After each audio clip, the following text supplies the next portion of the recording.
नमस्कार शेतकरी बंधूंनो, मी दीपक कछवे, कृषी विज्ञान केंद्र यवतमाळ. मित्रहो, आता लवकरच आपली खरीपची पेरणी सुरू होणार आहे आणि आपल्या सर्वांना सगळीकडे एक चर्चा आहे की यावर्षी आपण बीज प्रक्रिया केली पाहिजे. तर आपण बीज प्रक्रियेचं महत्त्व काय आहे ते समजून घेऊयात. आपल्यासोबत आहेत आमच्या कृषी विज्ञान केंद्राचे विषय विशेषज्ञ डॉक्टर प्रमोद मगर सर, विषय विशेषज्ञ कीटकशास्त्र. तर सर, एकंदरीत पेरणीच्या अगोदर बीज प्रक्रियेचं महत्त्व काय आहे? निश्चितपणे आपण बघतोय की हे जे वर्ष आहे हे एल निनोचं वर्ष आहे आणि या वर्षी असा अंदाज आहे की सरासरीपेक्षा कमी पाऊस यावेळेला राहण्याची शक्यता आहे. त्या अनुषंगानं शेतकरी बांधव दरवर्षी आपण जर बघितलं तर वेगवेगळ्या समस्यांना सामोरं जातात आणि त्या समस्यांचं निवारण करण्याचा सुद्धा प्रयत्न करतात. परंतु आता आपला जो खरीप हंगाम येऊ घातलेला आहे, या खरीप हंगामामध्ये आपण आपल्या बियाण्याला बीज प्रक्रिया करणं अतिशय गरजेचं आहे. आणि अशा परिस्थितीमध्ये ही बीज प्रक्रिया म्हणजे काय? तर बीज प्रक्रिया म्हणजे आपल्या बियाण्याला वेगवेगळ्या घटकांची प्रक्रिया करणे म्हणजे बीज प्रक्रिया आहे. आता बीज प्रक्रिया करत असताना आपल्याला काय फायदे होणार आहेत? तर बीज प्रक्रिया करत असताना आपल्याला पिकाला जे रोग उद्भवतात त्यामध्ये मूळकूज, मर, खोडकूज, चारकोल रॉट, कॉलर रॉट यासारखे जमिनीतून किंवा बियाण्याद्वारे उद्भवणारे जे रोग आहेत त्या रोगांची लागण होऊ नये त्यासाठी आपण रासायनिक बुरशीनाशक किंवा जैविक बुरशीनाशकाची बीजप्रक्रिया करत असतो. आता अजून जर आपण या बीजप्रक्रियेच्या माध्यमातून जर बघितलं तर कीड नियंत्रण सुद्धा आपल्याला करता येतं. जसं सोयाबीन पिकामध्ये जर आपण रासायनिक कीटकनाशकाची बीजप्रक्रिया केली तर सोयाबीन पिकामधील खोडमाशीचा सुद्धा प्रादुर्भाव आपल्याला नियंत्रणात आणता येऊ शकतो. त्या पाठोपाठ जर आपण जीवाणूसंवर्धकाची सुद्धा बीजप्रक्रिया करतो, आपला शेतकरी हा दरवर्षी निरनिराळ्या खतांचा वापर आपल्या शेतामध्ये करत असतो. खतांचा वापर केल्यानंतर अन्नद्रव्याची उपलब्धता आहे ती योग्य प्रमाणात योग्य वेळेवर होणं हे सुद्धा गरजेचं आहे. त्यासाठी जीवाणूसंवर्धकाची बीजप्रक्रिया ही अतिशय फायद्याची ठरते. जसं की आपण डाळवर्गीय पिकांमध्ये रायझोबियम या जीवाणूसंवर्धकाची जर बीजप्रक्रिया केली तर आपल्याला आपल्या जमिनीतील जो नत्र आहे तो नत्र स्थिरीकरण करून तो पिकाला लवकरात लवकर आणि जास्त प्रमाणामध्ये उपलब्ध करून देण्याचं काम रायझोबियमचे जीवाणू करत असतात. त्याचबरोबर आपण आपल्या बियाण्याला स्फुरद विरघळणारे जीवाणू, ज्याला आपण फॉस्फरस सोल्युबलायझिंग बॅक्टेरिया असं म्हणतो, हे सुद्धा जीवाणू आपल्या शेतात आपण जी खतं टाकतो, विशेषतः स्फुरदयुक्त खतं टाकतो, त्या स्फुरदयुक्त खतांचं अविद्राव्य स्वरूपातून विद्राव्य स्वरूपामध्ये त्यांचं सहज रूपांतरण करून हा स्फुरद पिकाला लवकरात लवकर उपलब्ध करून दिला जातो आणि याचा वापर पुढे पीक शेंगांचा आकार असेल, दाण्याचा आकार असेल किंवा बोंडांचा आकार असेल, हा आकार वाढवण्यासाठी आणि परिणामी बोंडाचं वजन आणि शेंगेतील दाण्याचं वजन वाढवण्यासाठी होत असतो. त्यामुळं आपल्या शेतामध्ये आपण जे बियाणं लागवड करणार आहोत त्या बियाण्याला लागवड करण्यापूर्वी आपण ही बीजप्रक्रिया करणं अतिशय गरजेचं आहे. आपण बीज प्रक्रियेचं एकंदरीत महत्त्व सांगितलं. आमच्या शेतकरी बंधूंना आता नक्कीच बीज प्रक्रियेचं महत्त्व पटलं असेल. तर सर, आपल्या जिल्ह्यातले जे काही मुख्य 2-3 पिकं आहेत त्यापैकी कपाशी हे सर्वात महत्त्वाचं पीक आहे. तर कपाशीच्या बाबतीत आता बीज प्रक्रिया कोणची करावी लागेल ती सांगा. निश्चितपणे आता या बीज प्रक्रियेमध्ये आपण एक अनुक्रम आवर्जून समजून घेतला पाहिजे, तो म्हणजे FIR. मग FIR म्हणजे काय? तर F म्हणजे फंगीसाईड, ज्याला आपण बुरशीनाशक म्हणतो. त्यानंतर आपल्याला I म्हणजे इन्सेक्टिसाइड म्हणजेच कीटकनाशक, म्हणजेच रासायनिक बुरशीनाशकाची बीजप्रक्रिया झाल्यानंतर रासायनिक कीटकनाशकाची बीजप्रक्रिया करायची आहे. आणि सगळ्यात शेवटी जीवाणू संवर्धके, ज्यामध्ये रायझोबियम, PSB आणि जैविक बुरशीनाशक जर असेल तर ट्रायकोडर्मा यासारखं जैविक बुरशीनाशकाची बीजप्रक्रिया आपल्याला करायची आहे. तर हा अनुक्रम शेतकरी बांधवांनी लक्षात ठेवणं गरजेचं आहे.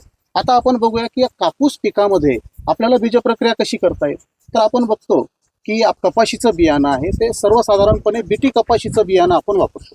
तर या बीटी कपाशीच्या बियाण्याला आधीपासूनच रासायनिक कीटकनाशकाची बीजप्रक्रिया केलेली असते. त्यामुळं या रासायनिक कीटकनाशकाची बीजप्रक्रिया करण्याची आवश्यकता नाही. त्यामुळं कापूस पिकामध्ये हा अनुक्रम आपला कसा होईल? तर F आणि R म्हणजेच फंगीसाईड, त्यानंतर रायझोबॅक्टेरिया म्हणजे जीवाणू संवर्धक. तर कापूस पिकामध्ये कार्बॉक्झिन 37.5% अधिक व्हायरम 37.5% WS हे संयुक्त बुरशीनाशक 3 ग्रॅम प्रति किलो बियाणं या प्रमाणामध्ये आपण बीज प्रक्रिया जर केली तर आपल्या कापूस पिकामध्ये मर रोग, मुळकूज रोग किंवा खोडकूज रोग यासारख्या रोगांपासून आपल्या कापूस पिकाचा बचाव आपल्याला तिथे करता येतो. रासायनिक बुरशीनाशकाची बीज प्रक्रिया झाल्यानंतर मग आपण जीवाणू संवर्धकाची बीज प्रक्रिया करू शकतो. तर आता कापूस पिकामध्ये अझॅटोबॅक्टर किंवा ॲझोस्पिरिलम या जीवाणू संवर्धकाची बीज प्रक्रिया 25 ग्रॅम प्रति किलो बियाणं या प्रमाणामध्ये करणं गरजेचं आहे.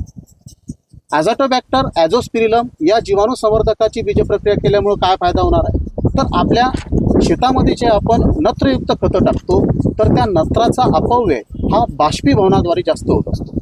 त्यामुळं आपण कपाशीला अझॅटोबॅक्टर किंवा ॲझोस्पिरिलम या जीवाणू संवर्धकाची बीज प्रक्रिया केली की आपल्या जमिनीतील जो नत्र आहे त्या नत्राचं स्थिरीकरण होतं आणि तो नत्र आपल्या कापूस पिकामध्ये पिकाच्या वाढीसाठी हा वापरला जातो आणि त्याचा फायदा आपल्या पिकाला होत असतो. अझॅटोबॅक्टर आणि ॲझोस्पिरिलम या जीवाणू संवर्धकाची बीज प्रक्रिया झाल्यानंतर आपण PSB म्हणजेच फॉस्फरस सोल्युबलायझिंग बॅक्टेरिया, ज्याला आपण स्फुरद विरघळणारे जीवाणू असं म्हणतो, या जीवाणूंची बीज प्रक्रिया करत असतो.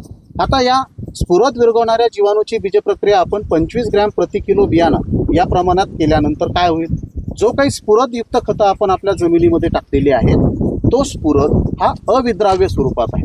अविद्राव्य स्वरूपात म्हणजे सहज न विरघळणाऱ्या स्वरूपात आहे. तो स्फुरद सहज विरघळणाऱ्या स्वरूपात आणण्याचं काम स्फुरद विरघळणारे जीवाणू करत असतात.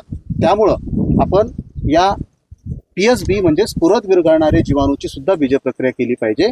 आणि सर्वात शेवटी ट्रायकोडर्मा या जैविक बुरशीनाशकाची 4 ग्रॅम प्रति किलो बियाणं या पद्धतीनं रासायनिक बुरशीनाशक, त्यानंतर जीवाणू संवर्धके अझॅटोबॅक्टर, ॲझोस्पिरिलम, PSB आणि त्यानंतर जैविक बुरशीनाशक ट्रायकोडर्मा या पद्धतीनं या अनुक्रमानं आपण कापूस पिकामध्ये बीज प्रक्रिया करणं गरजेचं आहे. निश्चित अशी जर बीज प्रक्रिया केली तर सुरुवातीच्या काळात जे काही पिकांना रोग होणार आहेत, कीड लागणार आहे, तसेच अन्नद्रव्ये त्यांना उपलब्ध होण्यासाठी अत्यंत उपयोगी अशी आहे. सर, आपल्या जिल्ह्यातलं दुसरं महत्त्वाचं पीक म्हणजे सोयाबीन. तर सोयाबीनच्या बाबतीत कोणत्या कोणत्या बीज प्रक्रिया केल्या पाहिजेत? तर शेतकरी बंधूंना आपण आत्ताच कापूस पिकातील बीज प्रक्रिया समजून घेतली. तर आता सोयाबीन पिकातील बीज प्रक्रिया करत असताना आपल्याला हा FIR हा अनुक्रम आपल्या कामी येणार. तर मग रासायनिक बुरशीनाशक जे सोयाबीन पिकामध्ये शिफारशीत आहे कोणतं, तर कार्बॉक्झिल 37% अधिक थायरन 37% WS हे संयुक्त बुरशीनाशक 3 ग्रॅम प्रति किलो बियाणं या प्रमाणामध्ये आपण बीज प्रक्रिया करायची. नंतर रासायनिक कीटकनाशक थायमिथॉक्झॅम 30% FS 10 मिली प्रति किलो बियाणं. रासायनिक बुरशीनाशक, त्यानंतर रासायनिक कीटकनाशकाची बीज प्रक्रिया झाल्यानंतर मग जीवाणू संवर्धक, त्यामध्ये रायझोबियम जापॉनिकम या जीवाणू संवर्धकाची बीज प्रक्रिया 25 ग्रॅम प्रति किलो बियाणं या प्रमाणात आपण करू शकतो. त्यानंतर PSB म्हणजे स्फुरद विरघळणारे जीवाणू 25 ग्रॅम प्रति किलो बियाणं या प्रमाणात आपण बीज प्रक्रिया करता येईल. आता अजून सोयाबीन पिकामध्ये हा एक पहिला पर्याय झाला. अजून दुसरा पर्याय जर आपण बघितलं तर सोयाबीन पिकामध्ये अजून काही बुरशीनाशकं आहेत ज्यांना बीज प्रक्रियेमध्ये आपल्याला शिफारस केली गेली आहे. त्यामध्ये सोयाबीन पिकाच्या बाबतीमध्ये जर आपण दुसरं रासायनिक बुरशीनाशक जर बघितलं तर थायोफॅनेट मिथाईल 45% अधिक पायराक्लोस्ट्रोबिन 5% FS हे संयुक्त बुरशीनाशक 2 ते 2.5 मिली प्रति किलो बियाणं या प्रमाणात आपण लावू शकतो. किंवा पेनफ्लुफेन 13.28% अधिक ट्रायफ्लोस्ट्रोबिन 13.28% FS हे संयुक्त बुरशीनाशक 1 मिली प्रति किलो बियाणं या प्रमाणामध्ये आपल्याला बीज प्रक्रिया करता येईल. म्हणजे सोयाबीन पिकामध्ये आपल्याला रासायनिक बुरशीनाशकाचे 3 पर्याय उपलब्ध आहेत. या रासायनिक बुरशीनाशकांची, त्यानंतर रासायनिक कीटकनाशकांची आणि सर्वात शेवटी जीवाणू संवर्धक. आणि पर्यायी आपण जीवाणू संवर्धकाची बीज प्रक्रिया झाल्यानंतर सुद्धा जैविक बुरशीनाशक ट्रायकोडर्मा विरिडी या बुरशीनाशकाची सुद्धा 4 ग्रॅम प्रति किलो बियाणं या प्रमाणात बीज प्रक्रिया करू शकतो. खूप छान. आपण जर सोयाबीनला या सर्व बीज प्रक्रिया केल्या तर निश्चित आपल्याला जे काही पुढचं पीक 100 दिवस आपल्या शेतामध्ये उभे राहणार आहे त्यासाठी पिकाला एक मोठा आधार मिळू शकतो. सर, आपण या सर्व पिकामध्ये बीज प्रक्रियेचं महत्त्व आमच्या शेतकरी बंधूंसाठी विशद केलं. परंतु या बीज प्रक्रियेसाठी जे काही बुरशीनाशक, कीटकनाशक व जैविक खते व जैविक बुरशीनाशके कुठं उपलब्ध होतात त्याबद्दल देखील आमच्या शेतकरी बंधूंना थोडी माहिती द्या. निश्चितपणे जे रासायनिक घटक आहेत ते तर आपल्याला परवानाधारक कृषी निविष्ठा विक्रेत्याकडून आपल्याला म्हणजे त्याचं पक्कं बिल घेऊन विकत घेता येईल. परंतु ज्या जैविक निविष्ठा आहेत त्या आपल्याला कृषी विद्यापीठे, कृषी विज्ञान केंद्र आणि कृषी विभाग या सरकारी संस्थांमध्ये आपल्याला सहज ते उपलब्ध होतात. त्यामुळं शेतकरी बंधूंनी हे अतिशय कमी खर्चिक जे तंत्रज्ञान आहे, ज्यामध्ये जीवाणूसंवर्धकं आहेत किंवा जैविक बुरशीनाशकं आहेत, तर ते अतिशय कमी खर्चामध्ये आपल्याला उपलब्ध होऊ शकतात आणि त्याची बीजप्रक्रिया केल्यामुळं आपल्याला त्याचा फायदाही कीड रोग व्यवस्थापन त्याचबरोबर अन्नद्रव्य व्यवस्थापनामध्ये सुद्धा होऊ शकतो. तर आपल्या यवतमाळ जिल्ह्यातील कृषी विज्ञान केंद्र यवतमाळ 1 येथे सुद्धा हे जीवाणूसंवर्धकं आणि जैविक बुरशीनाशक उपलब्ध आहे. त्यामुळं आमच्या विद्यापीठाच्या स्तरावरून हे जे जैविक बुरशीनाशकं आहेत किंवा जीवाणूसंवर्धकं आहेत ते ना नफा न तोटा तत्वावर शेतकरी बंधूंना उपलब्ध करून दिल्या जातात. त्यामुळं शेतकरी बंधूंनी यावर्षी आपले कोणत्याही पिकाची लागवड करत असताना बीज प्रक्रिया करून आपण पिकाची लागवड करावी. नमस्कार.